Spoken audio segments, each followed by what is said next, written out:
The biggest battle we will ever have to face is the battle between you and you. It's the battle of taking your mind to that limit and then breaking through. On the Mindful Experiment podcast, we will share concepts, universal laws, and interviewing individuals who have done just that, who have gone through the dark times and through those moments allowed their light to shine bright. I'm your host, Dr. Vic Manzo, and I want to thank you for listening to the podcast and taking this journey with me as we discover different avenues to break through those limits, expand your reality, and evolve into the person you desire to be. So sit back, relax, and enjoy the show. Hello, ladies and gents. This is Dr. Vic, and you are listening to The Mindful Experiment. In this episode, I had the pleasure to interview Debi and Dr. Maldonado. They are utilizing Jungian psychology and transforming many different lives on so many different levels. They're respectively the president and the CEO of the Academy of Jungian Spiritual Psychology, providing world-class personal development and coach training that transforms people's lives through live seminars and multimedia online courses. Dr. Rob is recognized internationally as a human behavioral and relationship expert. He and Dr. Debi is a master Jungian life coach, instructor, and the author of the best-selling book, Let Love In, Open Your Heart and Mind to Attract Your Ideal Partner. Debi and Rob have helped thousands of women around the world improve their personal relationships, increase their income, create their dream business, and discover their purpose in life through deep multi-sensory process based on Jungian psychology and Eastern traditions. Their mission is to raise the bar in the personal development industry to provide a higher level of training with more depth, real psychology, and science-based solutions that truly transform a person into their true self. This was a great interview that they dove deep about their experiences, like Debi shares about taking her coaching business all the way up to from 6 figures to 7-figure level, and the work that they do and the different things that they work with neurodevelopmental, neuropsychology, multicultural socials, neuroscience, and so much more. And it's really great. The gelling of the both of them working together is a great duo, and you'll get that and feel that as we go through the podcast and the episode and so much more. So I cannot wait and no longer to share with you Debi and Dr. Maldonado. So Dr. Rob and Debi, I want to first just really welcome you to the show. So excited to have you guys on. Great to be here. Nice to be here. Absolutely. So you guys do a lot of fun stuff, and it's right up my alley in a sense, because Jungian psychology and all that and all that kind of stuff, it fascinated at a young age. So when I saw you guys researching you guys and studying you guys, I was like, this is going to be a fun episode. So I'm really excited to have you guys here. Same here. Yeah, we do have a lot of fun. Yeah. I love it. Main driving force. Yes. If we're not having fun, we're doing something wrong. I think that's what they say. It's so true, right? That's so true. So, but one thing I always like to ask people in the beginning is like how you got into this. Like what kind of led you that way to get into, and I'm probably messing up the word, Jungian psychology and all the stuff that you guys do. That's close enough. Yeah. Young and the restless. The J in young is like a Y. So. There we go. That's right. Jungian. Okay, perfect. Swiss. I think it's a German name, right? Young. Anyway. It started off with me, the lonely Debi, going off and trying to do personal development in order to figure out my life. I was looking for my purpose. I was looking for love. And so I delved into you name it, I did it. Everything in the I talked to my clients and they're like, oh, I did this. Oh, yeah, I did that too. And for years, I was basically going on in circles for a while. And then I got laid off from my corporate job. I was doing internet marketing for Gaiam, which is a big company that does yoga. And I thought I was kind of doing my purpose, doing some spiritual, working for a spiritual company. But I think I was really driven to be an entrepreneur. So when I was laid off, I said, I have to do something different. I love psychology. What can I do? And I just went to hypnotherapy school because I really was intrigued with the mind and creating. And I started off as a hypnotherapist. And then lo and behold, I met my husband, Dr. Rob. And we just started talking about like what I was learning as a hypnotherapist and what I was doing with my clients and working with them in relationships. And he was talking, I'll have him tell you what his side of the story is, but he started introducing me to Jungian psychology. And it was so intriguing to me. I was like, I kind of heard some things about Jung. You heard about the collective unconscious, and you hear about the shadow, and you hear about synchronicity and all these terms, that archetypes. And I never really studied it deeply because it is really complex at the deepest level. But I started asking him, would you mind doing some, like I had a little radio show. I was like, do you mind being on my show and introducing this topic? And I started, slowly pulling him into teaching with me. And then we finally decided to start a company together. And what I noticed is that the difference between what I was doing in hypnotherapy and what I do now is that in hypnotherapy, I was working on symptom relief and on really short term, and then healing, more of a therapy based type of coaching. And it actually isn't coaching, it's more therapy, and shifted to a coaching model where it was more of a positive way of working with a client, having her see herself as whole. A lot of our single clients see that they're going out there and everyone's telling them they're wounded and they have to heal their childhood. And I wanted to really help them in a way to start off feeling whole and knowing that they have a higher potential. And so some of the conversations Rob and I had early on formulated that idea that let's stop healing people. Let's stop using therapy on these people, and let's come up with another way to use Jungian psychology in a more positive way. Yeah. And that's how he put my peanut butter in my chocolate, and we made a delicious, tasty business. I love it. Yeah. My approach was completely on the other side of the spectrum. I started really with Jung. It was one of the first psychology books that I read and was intrigued from the beginning, and was reading Eastern philosophy at that time. And this was before I got into university and all that. Well, once I got into the university, I got into the paradigm of the modern psychology, right, which is more neuroscience and neurodevelopment. I did a lot of my pre-doc training in neurodevelopmental disorders in children, and got to see what the state of the science was as far as what we know about the human being from the biological genetic perspective. And eventually I got back around to Jung when I met Debi, because that was the conversation, is like, what are people talking about when they're talking about self-actualization and personal development? Well, we started going through the theories that are out there, and the Jungian model was really the deepest one, the one that addressed the kind of the existential postmodern state of where people are at now, where they're kind of seeing the universe in this fragmented, materialistic point of view that's leaving them empty, really, because there's no power in that. Mm-hmm. If you're only a biological being made up of these particles and atoms, and your psychology is just about, depending on what the scientific data says, that's spiritual poverty, basically. You're living in a very, impoverished universe.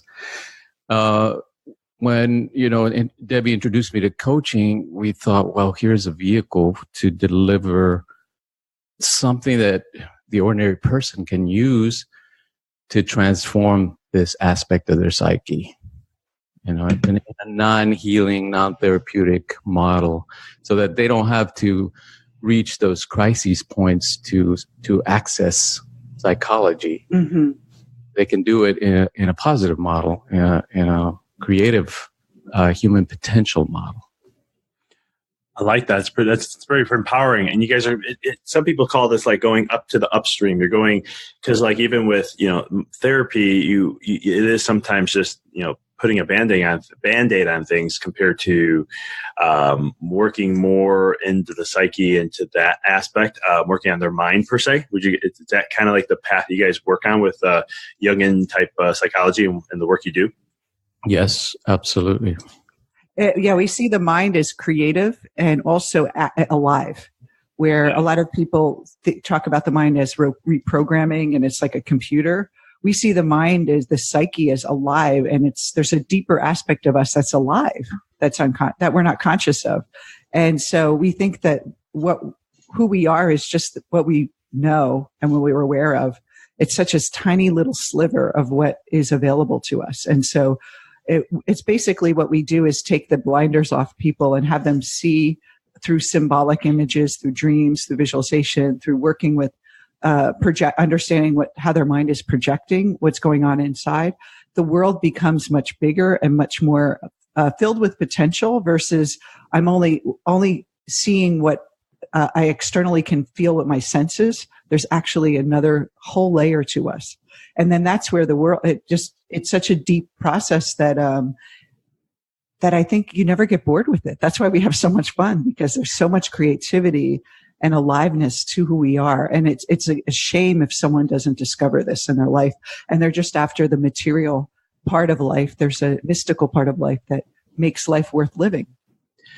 So true in so many ways. I mean, we see it, things I share a lot is all about like, we live in a 1% reality where we think this is reality, the external environment, the five senses, the material, all that, compared to the 99 is like a whole vastness of a whole different world that's beyond our five senses that takes, as you guys were just saying, it never gets boring, right? It's always, there's something new. It's creative energy. It just never ends. And just a vast different comparison between the two. Unfortunately, people in this day and age are living more in that 1%, but there is a shift happening. And it's kind of cool to see that and you guys probably experience it a lot when you see the people shift from that 1 to the 99, and it's just like something has awakened back in them.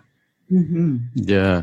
I think individuation, just like Jung says, it's innate in us. It's what we're meant to be doing. Really, that's what we're designed for. If you look at the human body and the brain and the mind, that's what it's designed for. It loves to do that. It loves to think about these abstract ideas, to think about possibilities. Mm-hmm. The imagination is the most incredible instrument in the universe. Probably it can create out of thought, out of mm-hmm. consciousness. And most people, because they don't understand the nature of consciousness, they think they are their personal mind. Mm-hmm. They buy into this idea that I'm the persona and that my whole life is about making sure this persona survives and thrives and people accept it. And there's nothing wrong with that, but it's a survival strategy. Mm-hmm. And it only goes up to that level, the survival level. If you want to experience the human potential, you have to individuate. You have to undergo that transformation that Jung called individuation. And I don't know if you guys, this is what we do as chiropractors. Everything we're massive on individualizing, massive on each individual on their own path and helping them evolve and adapt to their environment the way they need to. And in chiropractic, we also say that there is no one care plan is the same. No one adjustment does the same thing to each individual. Nice. Which is kind of cool. Talking about this though, what happens what's the issue or the problem that you guys may see and say when it comes to individuals, may it be an individual themselves, a business owner, an entrepreneur, whatever the label is, when they don't individualize, what happens? What's the problem when people don't do that? It's a very scary place. Well, if they don't individualize, what they're doing is they're actually creating a life based on the ego. And if you think about I love this metaphor in Eastern philosophy, is that there's an ocean of consciousness. So think about the ocean, and each wave on the ocean is our individual consciousness. and then the bubble on the foam on the top of the wave is your ego. And that let's go back to 99% of people in the world are focused on that little bubble, and they feel separate from the ocean. They feel like they're tossed around by those storms, and they're just hanging on. And I see a lot of entrepreneurs who don't individuate. They get caught up, and there's that whole, if you look online and social media, everyone, and even all the courses talk about getting the most followers, who's on your list, how many people do you have at your events? Did you reach 6 figures? Did you reach 7 figures? And the ego loves it because it kind of builds up. It thinks that if I reach that level, then I'll be, then I'll survive. And it's a lot of survival and a lot of people, building up a business that really doesn't reach their soul, and they're doing it more for competition, or they're doing it to get acceptance from others. I've spoken to people who have really successful, but their clients and customers are driving them crazy, and they're feeling they're almost like they're like spinning the plates, where they're exhausting themselves because it's coming from ego. And eventually, what Jung calls, what's his name? Campbell calls it the dark night of the soul, is that we undergo this questioning and this asking, who am I? What am I doing? And I know a lot of people who have gone through it, and they don't understand really what it is. And what happens is, if they don't ask that question, something will happen to their business. They will have a lawsuit, or some technology will break, or someone steals their idea, or someone, they get divorced because their relationship falls apart. And so something happens in their life, like it can't be sustained. The ego is like, kind of gets inflated like a balloon. And if you keep blowing it up, eventually it's going to pop. And, or you're going to get to the point where you're just so exhausted, you get sick. So these are the type of things that can happen if you don't individuate. And here's the real crime, is that you aren't really doing your duty. You're not doing your sacred duty, your purpose, because you're actually, whatever you're creating in your business is based on ego. It's not really coming from that deeper true self within you.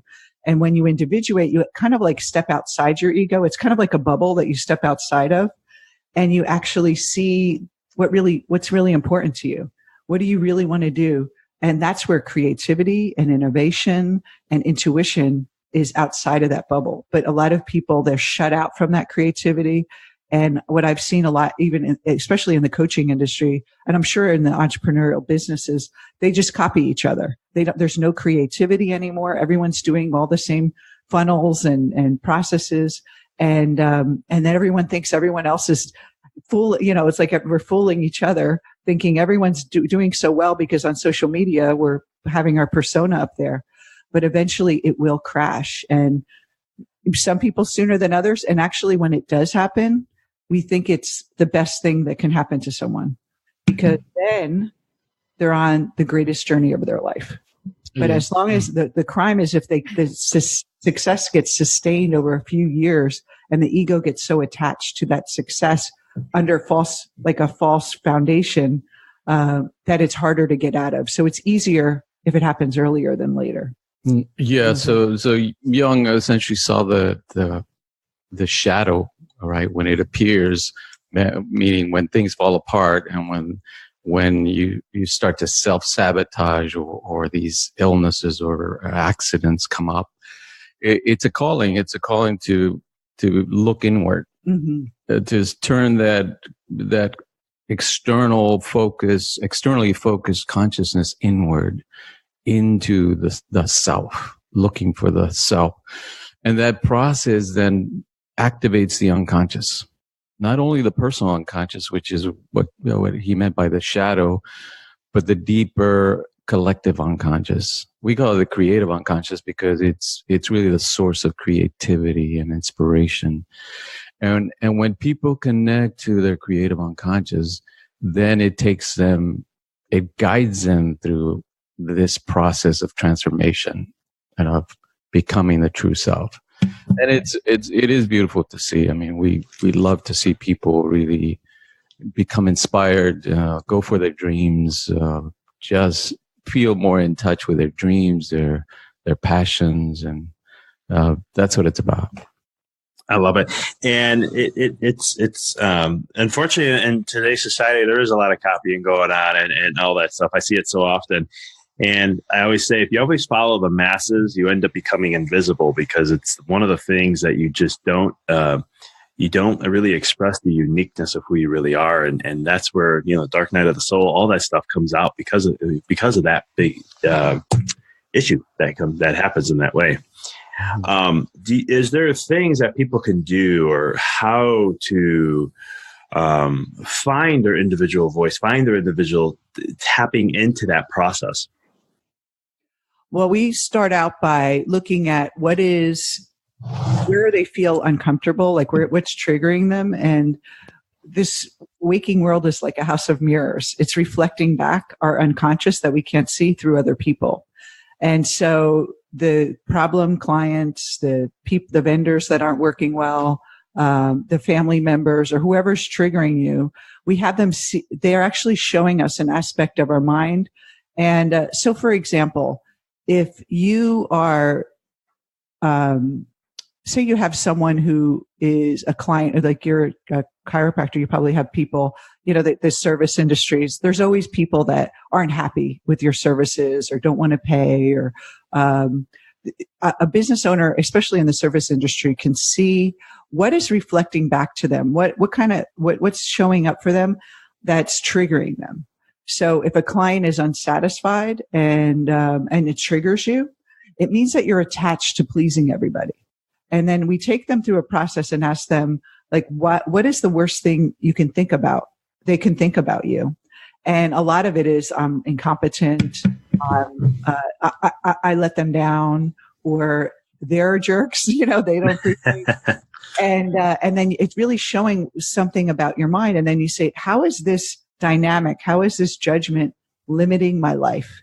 And what they usually find out, I mean, this is a very basic, simple example. It's not very deep, but they find out that how much of my time is trying to impress others, how much is my energy trying to make sure everyone's happy, and how much of my time is spent on that one person who is unhappy versus the 99 other people that really love you, and how much of my energy is just kind of making sure that doesn't happen. And especially people in the service industry, I think they want to make other people happy. They're saying, I'm here to help others. And they feel that when they don't help someone, that they're failing. And the ego loves to hang on to that with that attachment of your worth is based on what other people think of you.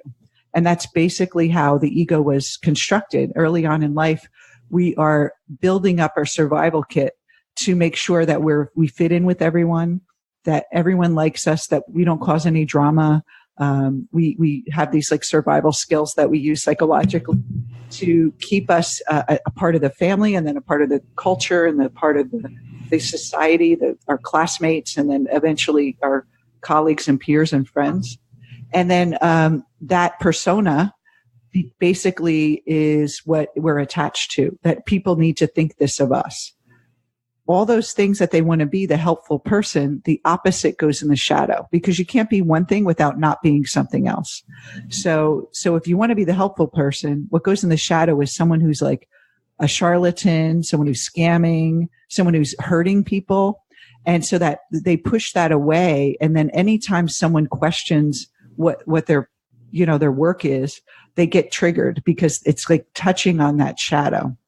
And so they end up building up a business or service that actually is really kind of false. It's almost like I'm doing it to look good versus, I really want to say this, but I better not because people won't like it. Or I really want to move this way, but I better not because it's not safe and I'll lose my base. I'll lose my, these people. And then it becomes a trap. And so that's really something really simple people can ask is, who's the one person in my life right now? I'm sure there's someone this week that has triggered you. And I ask, like, why is that person, why am I giving that person so much power? And they're reflecting back something that you don't want to be. And that is limiting what's possible for you, because you're creating really for survival of the persona versus really living on that deeper level. And then once you go through that level, then you have access to your intuition and creativity, But until you kind of, that's the first barrier that you have to, the shadow is the first barrier. Before you get into the riches, it's like the hero's journey. You have to face these obstacles before you have to earn your right, basically, to get to the goodies, the gold. Yeah. Yeah, it is a type of initiation into the deeper mind. And accept responsibility for everything that's showing up in your life is the source is coming from within you. That there's no external objective reality out there. It's always coming from within you, and it's reflective. And the more you pull back that projection and stop feeling powerless in the world, the more power you'll realize within yourself. And it's so true in so many ways. I think the biggest thing is that self-responsibility for people. I mean, a lot of people, especially in society, we're taught and trained, you see it in just the news and media about victim and this happened and this, and I'm a victim for this or so forth, compared to saying, you know what, maybe I am the cause of all things, which is sometimes a tough pill to swallow for some people. Mm-hmm. I'm sorry. I said, absolutely. Yeah. And so, one of the things I've learned through time is that people will spend twice the amount of energy to avoid pain and that could be the dark soul, the shadow and all that stuff, than to just go through the initiation process. Like you said, Dr. Rob, which I like that, to go ahead and just do the work. How important is it for people to get into the shadow and do the work and basically get into the shadow and just do the work? Oh yeah. Yeah. It is, the question arises essentially this way. If I've been focused on my consciousness, right, my awareness in this world and building up the ego, there's nothing wrong with that. That's essentially our first task in this world, is to create a viable persona and push away the shadow and what doesn't serve us, what is not us in a sense, or what we don't identify with. But then the question becomes, is that all there is for me? And we hit that existential wall of, there's got to be more than this. I got success, I got the car, I got the house and the relationship, but I'm miserable. Or there's an emptiness. There's like a feeling that I'm not really doing what I'm meant to be doing. That discomfort then leads to, how can I access the other part of my psyche, which is what Jung called the unconscious? And by definition, the unconscious, we cannot see it. It's invisible to us.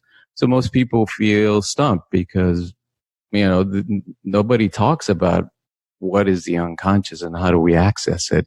Or they talk about it in that sense of a program, that it's a type of computer that's been wrongly programmed and you have to go in there and rewire it or something like that. Now, there are some aspects of the mind that are computer-like, or the brain, it operates under those principles, but we're talking about the deeper psyche or the overall psyche.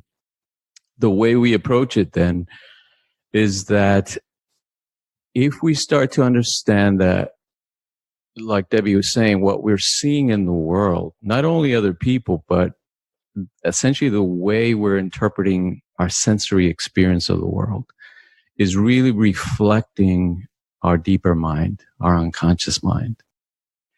Then we start to understand that my unconscious has always been right in front of me. Mm-hmm.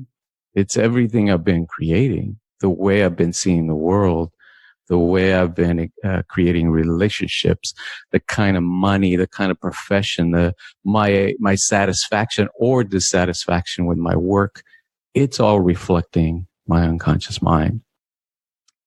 And Jung would say that we're taking back the projection. Mm-hmm. Instead of pushing it out into the world and thinking, well, it's out there, things are happening to me from outside.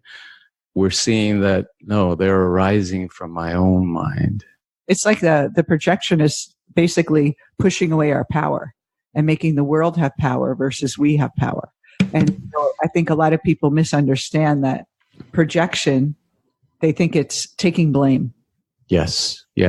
And that process then, that taking back the projection, it just activates the the creative mind from within, where, like you said, it's the power. People used to call it spiritual power, but it's essentially your inner dynamic coming to life. And that's the true self, what Jung called the self.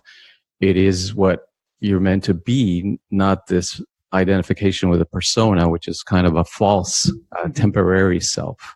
You were saying that, Dr. Vic, that a lot of people will avoid doing their work and they're in resistance.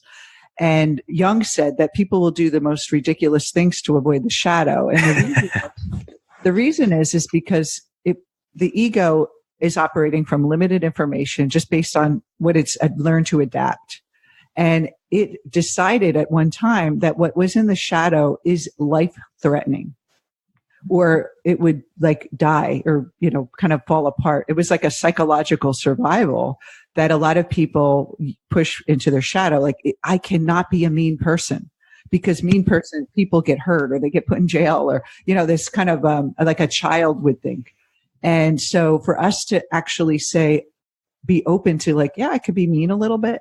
That is it's so threatening to the ego that the ego resists. And the ego is very tricky. And this is why you need a coach to do this. You cannot go through an individuation without a coach who's trained in it, because the ego will make up every excuse, will justify the reason why you're putting things off, will rationalize, will intellectualize, will project and say, no, I'm spiritual enough. I know it all. I mean, we see a lot of people that say, I've done a lot of work. I know everything. And then they start doing our work and they're like, I know nothing. It's like, I know nothing, Jon Snow.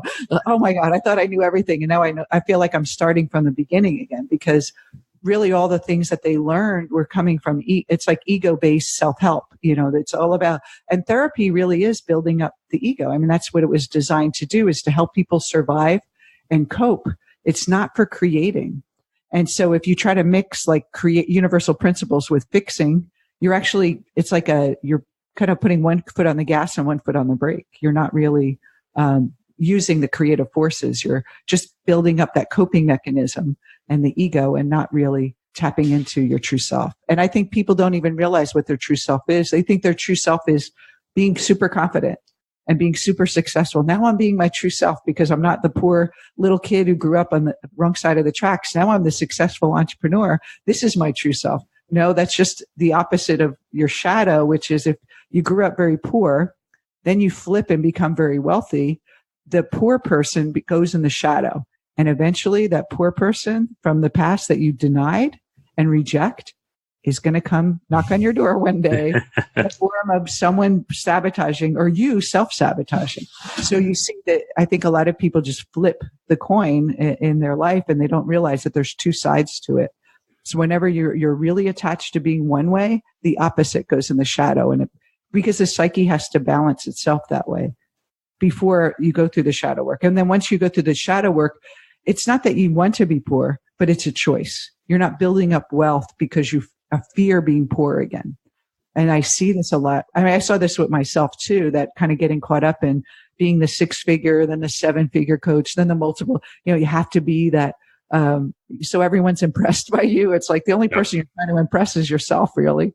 And so we have to really be humble and really be intimate with our own psyche and understand that we can have all those things. The key is we want to be able to choose it, not let the shadow dictate and drive us to exhaustion to try to build it up. I like that very much, and you guys explain it very elegantly with it. And it's true in so many ways. Ego has a place. I always tell people that it has we wouldn't be here without it. But I would say, don't let it dictate your life, and don't let it control every fabric and say, well, if you're not here at this, like a 6-figure or 7-figure, then you're not successful. And I mean, I went through that my own self, thinking that, and men do this more often than women. Not saying women don't, but it's men, we value or look at ourselves in a way to where financially I'm successful if I have this much money. And then depending on what profession or group you're in and what they say and dictate, the leaders of them, then they format that mind to tell you the same thing, that, hey, this is what success means. And then all of a sudden you think in your world, at least that's what happened to me. I thought, okay, I have to be at this level, see this amount of people, do this, be at this level, get these accolades, all these awards. And the next, I am successful. I'm considered to be a good chiropractor who's serving the masses like I always wanted to, and so forth. Which then, of course, when you get there, you look back and the shadow comes out and then you're like, I'm still not happy, still not fulfilled here. What's going on? I remember it really hit me one time when we had reached 7 figures and I was on a stage of my coach. I paid to be on stage. I don't know why I did that, to be a testimonial. But I remember the year before going, I want to be on that stage. I want to be the coach that made it and the success. And so I had all these badges on my little name badge. I was VIP and, excellent, whatever that they put on at those events. And I remember taking the badge off after I spoke on stage, and I was like, I'm still me. And it was almost like I took that persona off, and I just looked at that and I was like, it's not that big a deal. I'm still the same person. Like this idea that once I get there, my life will be easier and I won't have to deal with problems and I don't have to deal with money. And I just, will just sit on the beach, like they say, and sit at my pool on my laptop and let the cash just flow in. It's so ridiculous what they teach. And I we all get caught up in it. And I think that's why we're so passionate about individuation, because when you individuate, then you could really do your true work. And I see a lot of coaches that are actually business coaching. They're doing it because they think that's the fastest way to make money, and it's the copy of a business coach now, and everyone's a social media expert. And I think that deep down inside, they got into the business because they wanted to help people on a personal level, not build a business. And I see a lot of them kind of feel like they want to go back, and they don't know how to leave what they built up financially to really do what they love. And that's really, I think that's what individuation can do. It's clarify your purpose and help you feel more satisfied and have more meaning and have the money you want and the success and the relationships, but coming from a different place. I couldn't agree more. And I think when you do individualize, or you guys say individuation, right? Individuation, yes. Individuation, right? So I believe when you do that, just from my own personal experience and some other friends of mine who have gotten away from the molds of what we're told and kind of done their own thing, you are happier and more fulfilled, but even financially you're rewarded more than when you were before, not initially, but over time. And it's funny how that worked out, because I was like, I'm not doing what I'm told to do or what I was explained to do or how I was taught, but I'm doing something that's so vastly against the grain, but at the same token, it's working out better for some reason. And then it was at first one, I was like, I'm not even working as hard as I thought I needed to anymore. Yes, it is remarkable. It's like things just appear. Yes, so true. I just ask for what I want, and it shows up. And if I just don't have any attachment to it and just expect it, that it's a definite result that's going to show up for me, it just shows up. And sometimes really fast. But before, it was, I have to really work hard. I got to do a launch. I got to manifest, and I got to visualize all the time. And I think that's the key, is I think people are trying too hard to manifest things. And when you feel that you're trying hard and you're thinking that you're attracting it from outside, then it feels like this force of, oh my God, I got to put my vibration out there and pull it back in. And you're like kind of lassoing it in, and it feels exhausting. But when it comes from inside of you, it's almost like you wake up and the world is created from inside of you, versus it's something separate that I have to go out and work hard to achieve. So true. And it's like you guys said earlier, it's just taking your power back, taking the power of the focus, the energy back to you instead of putting it outside of you. Yes. So true. Now, is there like a psychology to success? I've heard this so many times. With the law of attraction, The Secret came out. They talked a lot about that, and they always the verbiage that's used often is, if you gave everybody all the money and spread it out evenly, within a year to a couple of years, all the money will be back to the same individuals. Is there some sort of a psychology to or success? I got a few questions in here, but because success could be also something different to each individual. But just in success in general, is there a psychology to it? Yeah. From our perspective, because let's say the underlying, the underlying philosophy that we operate from is that the universe is essentially consciousness. Now, a lot of people may say this, but if you listen to the way they're speaking and how they conceptualize creating and manifesting, they're falling back to the same materialistic interpretation of the universe, that it's somehow that things are somehow independent of their mind, and really the paradigm of consciousness affirms that there is nothing outside of consciousness. Everything we experience as human beings, essentially the universe is consciousness. There is nothing outside of that. That's that non-duality. There is no other, not two, not a physical universe and a spiritual universe, but that everything exists within kind of that universal mind we call consciousness. When you operate from that perspective, then you see that if you want to create abundance, if you want to create what people call success, well, you have to create it from within. It's not about going out there, into the world. Obviously, we're going to take action, but the action is essentially to manifest it in what we call, or what we experience as, the physical universe. We have to create it first as an idea, as a mental construct, as a way of experiencing ourselves in the universe. When you're able to create that and understand that, and you're operating from that paradigm of consciousness, then you're on the right track. Because even if you succeed in, let's say, manifesting abundance, but you're still in that materialistic universal paradigm, it's only going to lead you to more bondage, to more attachment. The things will own you, essentially. They'll feel outside of you. Yes. Yeah. Because you'll always fear losing them, and they'll appear to be external to you, and you'll always be bound to them somehow. And that's not what we want. We want to create out of freedom. Mm. In other words, we want the money, the success to serve our higher purpose, not the other way around. Mm-hmm. If we're serving it, the game's up, basically. Like if I'm good, I get the money. Yes. Like if I do it right, I'll get the money. A lot of people say that I think I'm doing it wrong. The money is not coming in. And that in itself is, are you really doing, and this is really important. Don't do personal development to get material things. A lot of people do that. Like and of course it's a marketing trick. Like, oh, you want to find love? It's like the little carrot thing. But the thing is that the true journey of personal development in its truest sense in psychology and understanding your psyche is to understand who you are. And that should be the goal. If I can understand who I really am on a deep level, then everything else will fall into place. Then you can have the money and you can have the success and love and relationships and harmony that you want. But that should be the goal. Not if I get that money, then I'll feel good about myself. That's ego. And a lot of people even use the ego uses personal development to build up your worth.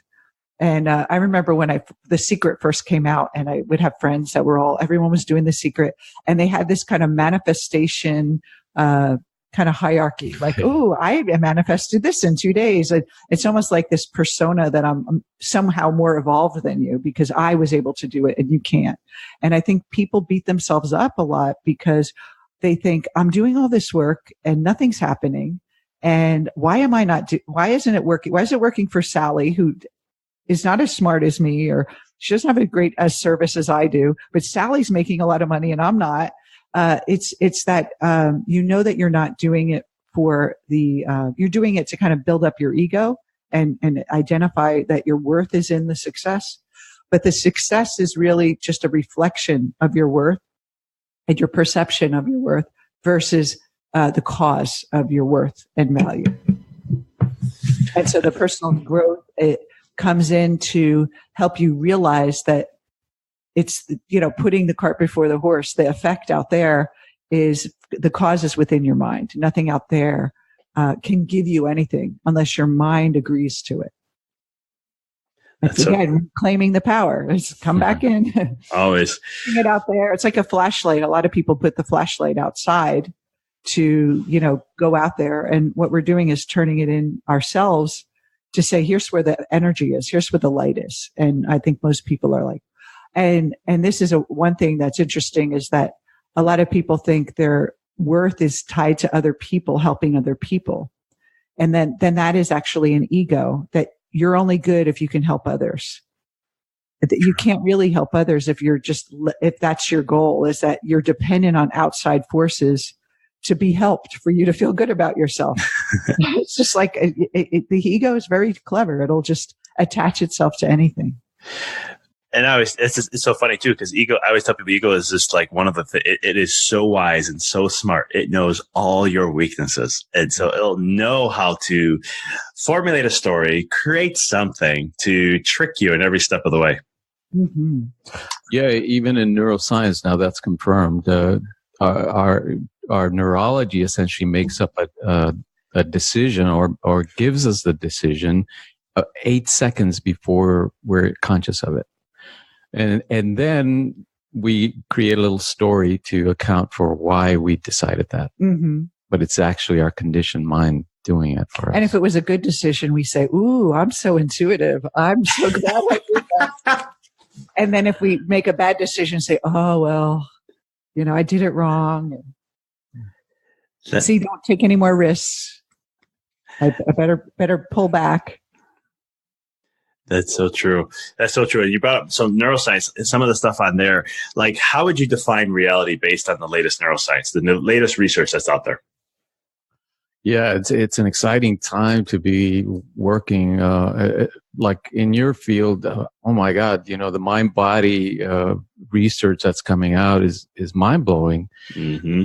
It's essentially confirming what the ancient Upanishads say about consciousness, which is that it's essentially like this. Well, let's just go by the neuroscience. So the neuroscience says what we are perceiving is essentially constructed in the mind, and we take in sensory information, yes, but our mind, what it does, it creates an internal model of reality, and that's what we're moving through.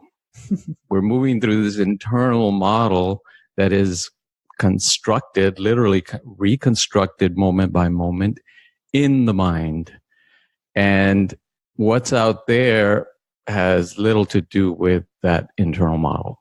What we are experiencing, what we have direct contact with, is that internal model that the brain mind creates. And this sets up an interesting dilemma, because Western science is based on sensory information. You can think of the microscopes and the telescopes and everything as extensions of our sensory processes. And so it's questioning its own self, in essence. If we can't trust our senses to give us an objective reality that's out there and equal to all of us, then, why are we so dead set on this scientific understanding of the universe, this materialistic interpretation of the universe?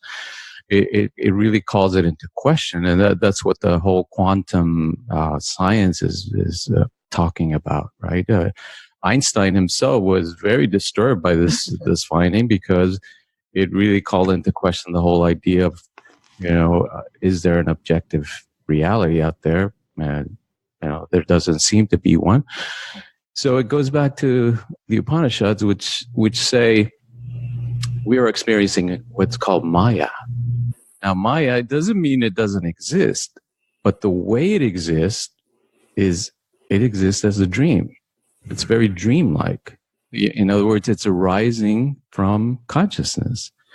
And it's just like you cannot separate the dream from the dreamer. You cannot separate this experience that we have of the waking conscious universe from our mind. It essentially arises from mind, and it is very much our own creation.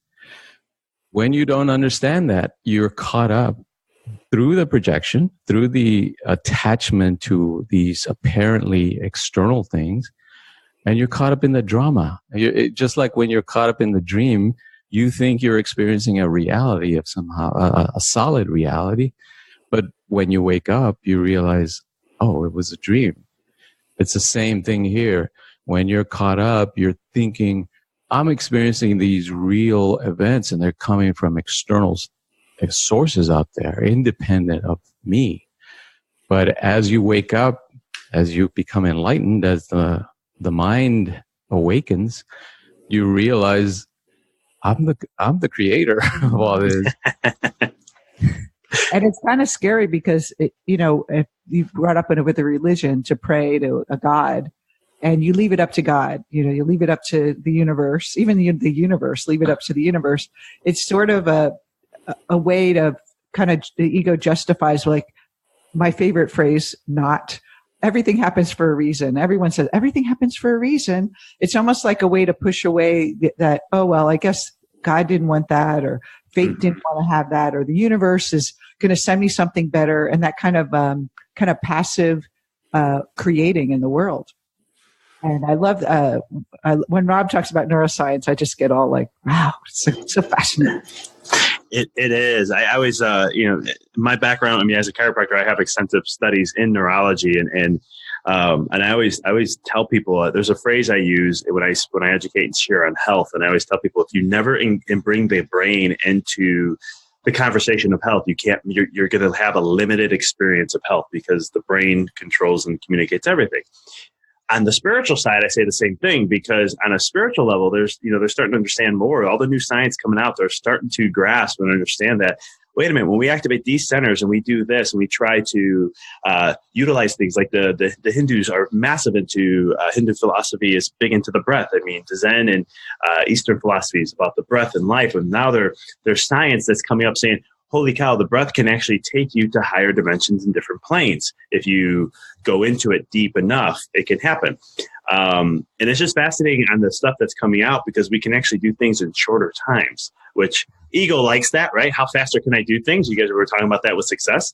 But there is a lot of research coming out, even just with breath and breath work, and how, these yogis that take 20 to 30 years to get to these elevated states, we can do it now within a few months of just practicing principle breath work. Nice. Yes. And it's very interesting. But yeah, even with what's cool times right now too is with quantum physics is just coming together, and I teach a lot on how spirituality and science is coming together like a marriage, and one supporting the other finally, where this never was an arena before. Yeah, I think we're in the cusp of a completely new way of seeing science and spirituality. Yeah, an East-West merger, if you will, and I think it's up to people like yourself and ourselves to lead and really affirm that this is the right way to see things, or the new way to see things, where we're considering both the ancient knowledge as well as what's going on in the current science. So really, the law of attraction is a misunderstanding of how the universe works, because you're not really attracting anything like a magnet. Yes. We call it the law of perception. It really is just what you're perceiving. And do you want to perceive a new reality? You can dream it up. And I love the Jungian work too, because we talk a lot about dream interpretation. A great way to understand, this is for me, because I'm not a neuroscientist, to understand Maya and the world we live in, is if you think about a dream and you remember a dream, what happens when you wake up? What happens to the buildings, the people in that dream, the situation? Your mind created that. So the waking life is actually not as real as your dreaming life. So the dreaming life is actually more real. So if you think of the waking life as a dream, and remembering what you experience in dreams, that's really the truth of what we're experiencing, because no one told you to dream. There's no external reality that you're in a dream. You're building these constructs of people and circumstances from your own psyche. And so That's an easy way to think about it. And kind of a scary way that this is my creation and, oh no, I have no one to blame now. But it's really about taking responsibility and taking back our spiritual power and be the force of creation versus following the herd and feeling separate from everything. Yeah. And we definitely see that it is a process of shifting that perception. It doesn't happen just by, let's say, by understanding intellectually the construct, but by really experiencing it yourself, by somebody guiding you through that process of shifting your perception to where you're able to directly perceive it yourself. And that's what we want. We don't want just to teach just intellectual constructs. We want to take people through an actual transformative experience of shifting their perception to where they're able to see it themselves and access it themselves. And that's why we developed the coaching school, because we wanted people to be out there empowered, to be teaching others, to be coaching others through that, create that ripple effect. Mm-hmm. I love it. Yeah. And that's where your reach expands even more. Yes, because there is a need for this, and we feel like the coaching industry needs a shift away from the healing or just the basic pop self-help, and people want a real psychology that they can use at not just symptom relief, but actually a long process where they can work with clients on a longer term basis and take them through a really deep, profound transformation. Yeah, and as I was just about to use that word, you want to create that transformational process where they can never return back to who they were, and it's change. It's like a butterfly from a caterpillar, and just creating that massive shift. I love it. So, how can then people connect with you guys? How can they reach out and get to know more about you guys? What are you up to? I know you guys have online programs, you have coaching, you got a bunch of stuff. I was looking at your website. So, how can they all get a hold of you guys?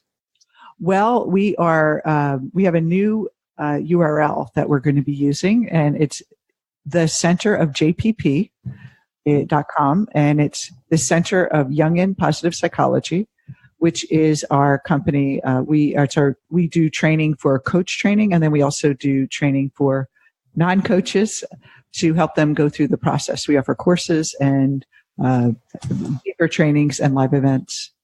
We have a bunch of live events coming up this year called Alchemy, all over the world, in Prague and DC and LA. And we also have courses that we do that help people understand their shadow, understand dream interpretation, and even opportunities to coach with our coaching team to work with us to go on the journey. So it's thecenterofjpp.com. Awesome. Well, I want to thank you guys for being on. This was a lot of fun. Great. Yeah, it was really great. Same here. Yeah, awesome.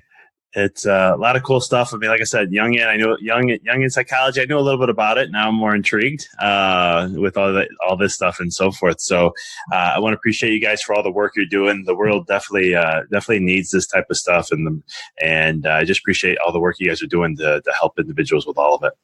It's same here. We really love what you're doing in your work, and we just want to say keep up the good work. Yeah, thank you guys. I greatly appreciate that.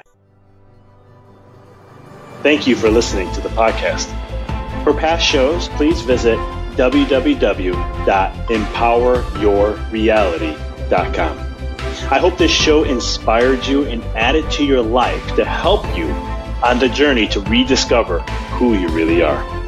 To connect with us on Facebook, please visit www.facebook.com/Dr. Vic Manzo. Check us out on Twitter. The handle is Dr. Vic21. Follow us on Instagram, www.instagram.com/Dr. Vic Manzo. If you were inspired by the podcast, pay it forward by sharing it with someone who you know can benefit from it. Thank you again for listening to the Mindful Experiment podcast, sharing paths to help you rediscover your infinite potential.